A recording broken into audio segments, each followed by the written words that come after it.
Meaning of father-in-law. Father-in-law.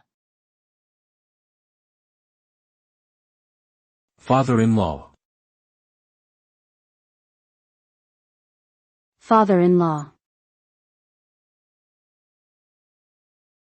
Father-in-law. Father-in-law refers to the father of one's spouse. It is a familial relationship that is created when someone gets married, and it is considered to be an important relationship in many cultures. Father-in-law can play an important role in a family, providing guidance and support to his children and grandchildren.